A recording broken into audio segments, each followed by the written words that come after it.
അടിച്ചുകയറിപ്പോ May 31 മുതൽ ശനി ഞായർ ദിവസങ്ങളിൽ വൈകുന്നേരം 6 മണിക്ക്. കഴിക്കണ്ടെന്നങ്ങ് വെക്കും. പക്ഷെ ഗൗതമിന്റെ കാര്യം അങ്ങനെയല്ലല്ലോ. ഒരു നേരം പോലും വിശന്നിരുന്നിട്ടില്ലാത്ത ആളാണ്. ഇപ്പൊ നന്നായിട്ട് വിശക്കുന്നുണ്ടെന്ന് എനിക്കറിയാം. സത്യം പറഞ്ഞ നടക്കാൻ പോലും പറ്റുന്നില്ല. കുറച്ച് വെള്ളമെങ്കിലും കുടിച്ചിരുന്നെങ്കിലെന്ന് ആഗ്രഹിച്ചു പോവാ. സാരമില്ല, വാ നടക്കാം. നടക്കാം. പെരുവഴിയല്ലേ, എവിടെയെങ്കിലും ഒരു കട കാണാതിരിക്കില്ല. അവിടുന്ന് നമുക്ക് വെള്ളം വാങ്ങി കുടിക്കാം. ശരി, നടക്കാം.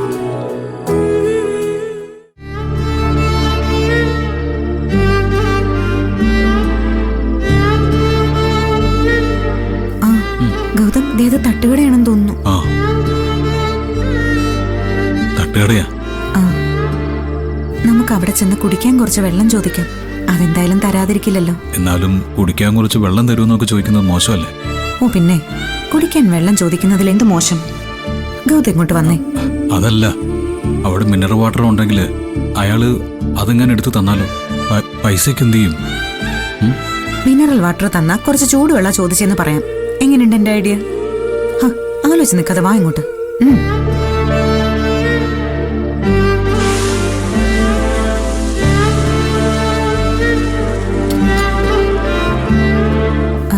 ചേട്ടാ, അതെ, കുടിക്കാൻ കുറച്ച് വെള്ളം തരൂ. അല്ല, ഇതാര്? നിധിമോളോ? എന്താ ഇവിടെ? സുധാകരേട്ടൻ ഇവിടെയാണോ കട നടത്തുന്നത്? ആ ഗൗതം, സുധാകരേട്ടൻ ഞങ്ങളുടെ അയൽക്കാരനായിരുന്നു. അയൽക്കാരെന്ന് പറഞ്ഞാൽ മാത്രം പോരാ, എനിക്ക് ഈ കട തുടങ്ങാനുള്ള പണം തന്നത് പോലും മോളുടെ അമ്മാവൻ അശോക് സാറാ. ആ, ആളെ കണ്ടിട്ടില്ലെങ്കിലും ഇത് മോളുടെ ഭർത്താവാണെന്ന് മനസ്സിലായി. സാറിനെ കുറിച്ച് മോളുടെ അമ്മ ചന്ദ്രിക എപ്പോഴും പറയാറുണ്ട്, സാറ് വലിയ ബിസിനസ്സുകാരനാണെന്ന്. ആ മോനെ കുറിച്ച് പറയുമ്പോ അശോക് സാറിന് വലിയ അഭിമാനമാണ്. മോളുടെയും അമ്മയുടെയും അശോക് സാറിന്റെ നല്ല മനസ്സുകൊണ്ടാ മോൾക്ക് നല്ലൊരു ജീവിതം കിട്ടിയത്. അത് കാണുമ്പോ തന്നെ എനിക്ക് വലിയ സന്തോഷമുണ്ട്. ചേട്ടാ, കുറച്ച് വെള്ളം കിട്ടിയിരുന്നെങ്കിൽ ഞങ്ങൾക്ക് പോയിട്ട് കുറച്ച് ജോലി ഉണ്ടായിരുന്നു. അല്ല, നിങ്ങൾ നടന്നാണോ വന്നത്? വണ്ടി എവിടെ? വണ്ടി അപ്പുറത്തെ ജംഗ്ഷനിൽ വെച്ച് കേടായി. ഇനിയിപ്പോ വർക്ക്ഷോപ്പിൽ പോകണമെങ്കിൽ കുറച്ച് ദൂരെ അങ്ങ് ജംഗ്ഷനിലാ. അവിടെ പോയി ആരെങ്കിലും വിളിച്ചോണ്ട് വരണം. അതാ ഞങ്ങൾ നടന്നത്. കുറച്ച് നടന്നപ്പോ വല്ലാത്ത ദാഹം തോന്നി. വെറും വെള്ളം മാത്രം തന്ന് മോളെയും ഭർത്താവിനെയും വിടുന്നതിന് എനിക്ക് ബുദ്ധിമുട്ടുണ്ട്. പക്ഷേ എന്റെ ഈ ചെറിയ കടയിൽ നിന്ന് സാറ് കഴിക്കില്ലല്ലോ. കട ചെറുതാണെന്നേ ഉള്ളൂ, നല്ല വൃത്തിയിലെ മോളെ എല്ലാം വെച്ച് വിളമ്പുന്നത്. കഴിക്കാൻ എന്തെങ്കിലും എടുക്കട്ടെ സാറേ? ഏയ്, അതൊന്നും വേണ്ട, വെള്ളം മാത്രം മതി. അതെ, ചെറിയ കടയായതുകൊണ്ട് ഞങ്ങൾ കഴിക്കില്ല എന്ന് സുധാകരേട്ടൻ പറഞ്ഞത് മോശമായിപ്പോയി. ഗൗതം, ഈ വാശിക്ക് നമ്മൾ ഇവിടെ നിന്ന് എന്തെങ്കിലും കഴിച്ചിട്ടേ പോകാവൂ. സത്യമാണോ മോളെ? തമാശ പറഞ്ഞൊന്നല്ലല്ലോ. എങ്കിലേ രണ്ടുപേർക്കും ദോശ എടുക്കട്ടെ. പിന്നെന്താ ചേട്ടാ, ധൈര്യമായിട്ട് എടുത്തോ. ഞങ്ങൾ എന്തായാലും കഴിച്ചിട്ടേ പോകുന്നുള്ളൂ. ഇരിക്കും, രണ്ടുപേരും ഇരിക്കും. വാ ഗൗതം.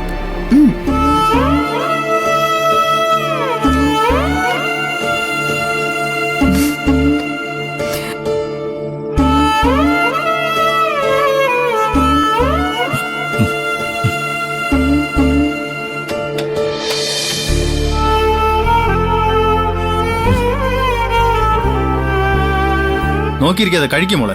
കഴിക്കും സാറേ.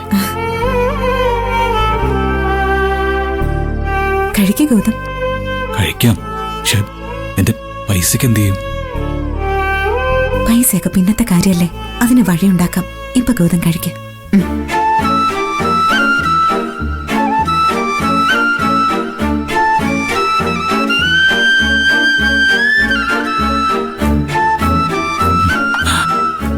ചേട്ടാ, 2 ദോശ. ഇതാ വരുന്നു.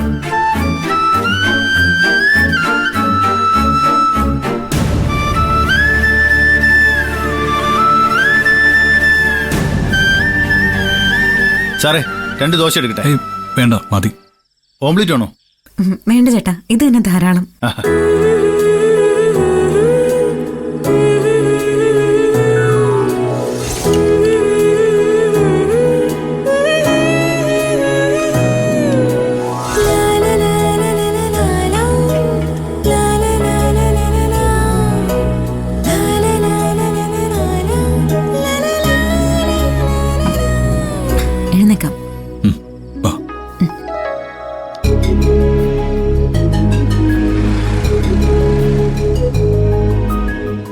എത്രയായി?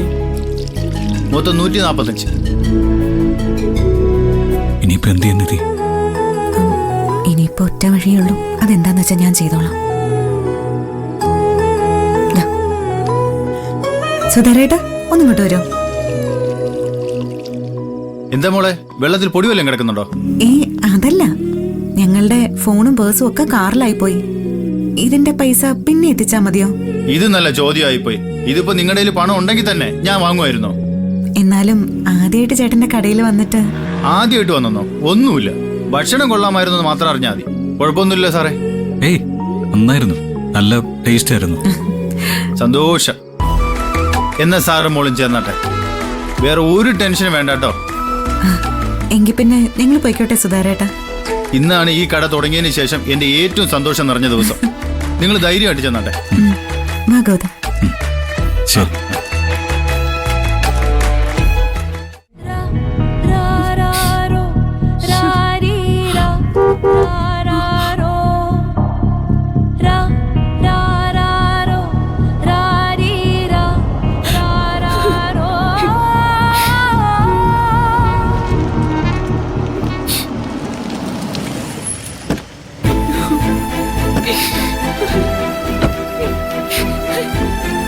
കാര്യം വിളിച്ചു പറഞ്ഞിട്ട് എന്നെ എത്ര നേരമായി ഗോപേട്ട? ഇതുവരെ നിങ്ങൾ എവിടെ പോയിരിക്കായിരുന്നു? ഞങ്ങള് മീറ്റിംഗിലല്ലായിരുന്നോ പാറു? അപ്പോൾ ഫോൺ സൈലന്റിലായിരുന്നു. അത് കഴിഞ്ഞ് ഞാൻ നേരെ തിരിച്ചു വിളിച്ചില്ലേ? ആയിക്കോട്ടെ, വിവരം അറിഞ്ഞിട്ട് എന്റെ മണിക്കൂർ എത്രയായി? ആലപ്പുഴയിൽ നിന്ന് ഇവിടം വരെ ഓടിയെത്തണ്ടേ? ഇപ്പോഴുള്ള റോഡിന്റെ അവസ്ഥ നിനക്ക് അറിയാലോ. കാര്യം എന്താന്ന് പറയൂ പാർവതി. എന്താകെ എല്ലാം കൈവിട്ട് പോയില്ല. നിധിയെ വിളിച്ചോണ്ട് അവനിറങ്ങി പോയില്ലേ ഗോപേട്ട?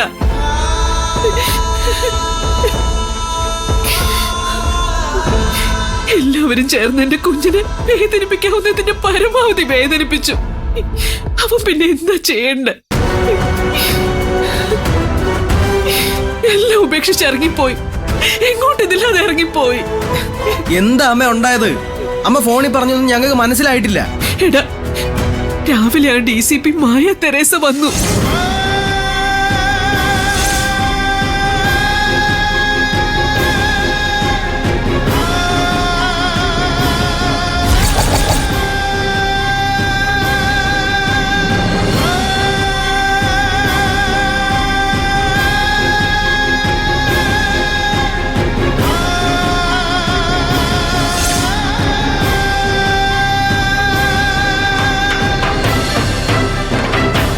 എന്തായാലും അവര് രണ്ടുപേരും ഇറങ്ങി പോയടാ മോനെ. അവരെവിടെയാണെന്ന് പോലും അറിയില്ല ഗോപേട്ട. എന്നാലും വസുന്ധരാന്റി ഇങ്ങനെയൊക്കെ ചെയ്യുമെന്നും എനിക്ക് വിശ്വസിക്കാൻ പോലും പറ്റുന്നില്ല. സത്യമാണ് പ്രണവേ, വസുന്ധരാന്റി അങ്ങനെ ചെയ്തു. ഗൗതം നിധി നേരിട്ട് കണ്ടതാ അതൊക്കെ. അവരിറങ്ങി പോയപ്പോ നീ ഇവിടെ ഉണ്ടായിരുന്നല്ലേ? ഏട്ടത്തിയോടെങ്കിലും നിനക്ക് പറയായിരുന്നല്ലോ പോവരുതെന്ന്.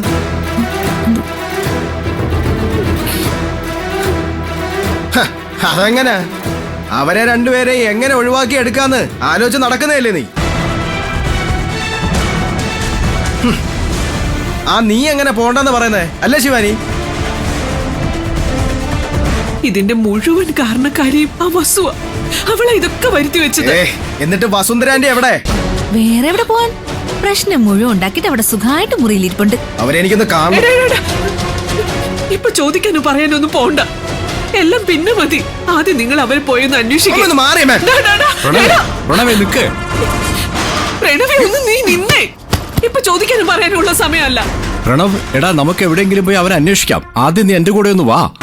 എടാ പറയുന്നതൊന്ന് കേൾക്ക്, വെറുതെ സമയം കളയല്ലേ. ചെല്ല്.